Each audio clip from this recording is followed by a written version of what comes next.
ವೀಕ್ಷಕರೇ, ರಾಜ್ಯದಲ್ಲಿ ಮುಂಗಾರು ಮಳೆ ಚುರುಕಾಗಿದ್ದು ಮುಂದಿನ 24 ಗಂಟೆಗಳಲ್ಲಿ ಎಲ್ಲೆಲ್ಲಿ ಭಾರೀ ಮಳೆಯಾಗಲಿದೆ, ಯಾವ ಜಿಲ್ಲೆಗಳಿಗೆ ಯೆಲ್ಲೋ ಅಲರ್ಟ್ ಘೋಷಣೆ ಮಾಡಲಾಗಿದೆ ಮತ್ತು ರಾಜಧಾನಿ ಬೆಂಗಳೂರಿನ ಹವಾಮಾನ ಯಾವ ರೀತಿಯಾಗಿರಲಿದೆ, ಇದೆಲ್ಲದರ ಸಂಪೂರ್ಣ ಲೇಟೆಸ್ಟ್ ಮಾಹಿತಿಯನ್ನ ಈ ವಿಡಿಯೋದಲ್ಲಿ ಜಿಲ್ಲಾವಾರು ರೀತಿಯಲ್ಲಿ ತಿಳಿಯೋಣ. ವಿಡಿಯೋವನ್ನ ಕೊನೆವರೆಗೂ ನೋಡಿ. ಮೊದಲಿಗೆ ಕರಾವಳಿ ಮತ್ತು ಮಲೆನಾಡು ಭಾಗದ ಜಿಲ್ಲೆಗಳ ವರದಿ ನೋಡುವುದಾದರೆ, ಇಂದು ಕರಾವಳಿಯ ದಕ್ಷಿಣ ಕನ್ನಡ, ಉಡುಪಿ ಮತ್ತು ಉತ್ತರ ಕನ್ನಡ ಜಿಲ್ಲೆಗಳಲ್ಲಿ ವರುಣನ ಆರ್ಭಟ ಜೋರಾಗಿರಲಿದೆ.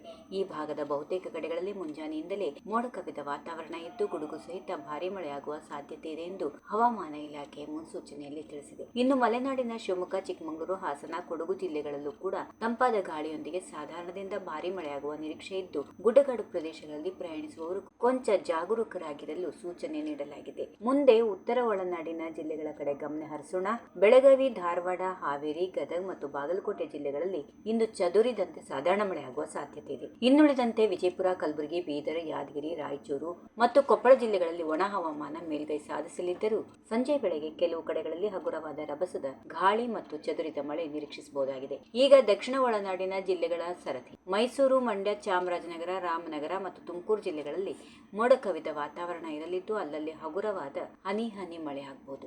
ಇನ್ನು ಚಿತ್ರದುರ್ಗ, ದಾವಣಗೆರೆ, ಚಿಕ್ಕಬಳ್ಳಾಪುರ ಮತ್ತು ಕೋಲಾರ ಜಿಲ್ಲೆಗಳಲ್ಲಿ ತಕ್ಕಮಟ್ಟಿಗೆ ಬಿಸಿಲಿನ ವಾತಾವರಣ ಇದ್ದರೂ ಗಾಳಿಯ ವೇಗ ಹೆಚ್ಚಾಗಿ ಇರಲಿದೆ. ಇನ್ನು ನಮ್ಮ ರಾಜಧಾನಿ ಬೆಂಗಳೂರು ನಗರ ಮತ್ತು ಗ್ರಾಮಾಂತರ ಜಿಲ್ಲೆಗಳ ಹವಾಮಾನದ ಬಗ್ಗೆ ಹೇಳಬೇಕು ಅಂದ್ರೆ, ಇಂದು ಬೆಂಗಳೂರಿನಲ್ಲಿ ಗರಿಷ್ಠ ತಾಪಮಾನ 32 ಡಿಗ್ರಿ ಸೆಲ್ಸಿಯಸ್ ಆಸ್ಪಾಸ್ನಲ್ಲಿ ಇರಲಿದ್ದು ದಿನ ಇಡೀ ತಂಪಾದ ಹಾಗೂ ಸಾಮಾನ್ಯವಾಗಿ ಬಿಸಿಲಿನಿಂದ ಕೂಡಿದ ವಾತಾವರಣ ಇರಲಿದೆ. ಇಂದು ನಗರದಲ್ಲಿ ಮಳೆಯಾಗುವ ಸಾಧ್ಯತೆ ತೀರಾ ಕಡಿಮೆ ಇದ್ದು ಸಂಜೆ ಅಥವಾ ರಾತ್ರಿಯ ವೇಳೆಗೆ ತಂಗಾಳಿ ಬೀಸುವ ಮೂಲಕ ಮೋಡ ಕವಿದ ವಾತಾವರಣ ನಿರ್ಮಾಣವಾಗಲಿದೆ. ವೀಕ್ಷಕರೇ, ಒಟ್ಟಾರೆಯಾಗಿ ಹೇಳಬೇಕು ಅಂದ್ರೆ ಇವತ್ತು ರಾಜ್ಯದ ಕರಾವಳಿ ಮತ್ತು ಮಲೆನಾಡು ಭಾಗದಲ್ಲಿ ಮಳೆ ಹೆಚ್ಚಾಗಿರಲಿದ್ದು ಒಳನಾಡಿನಲ್ಲಿ ಮಿಶ್ರ ಹವಾಮಾನ ಇರಲಿದೆ.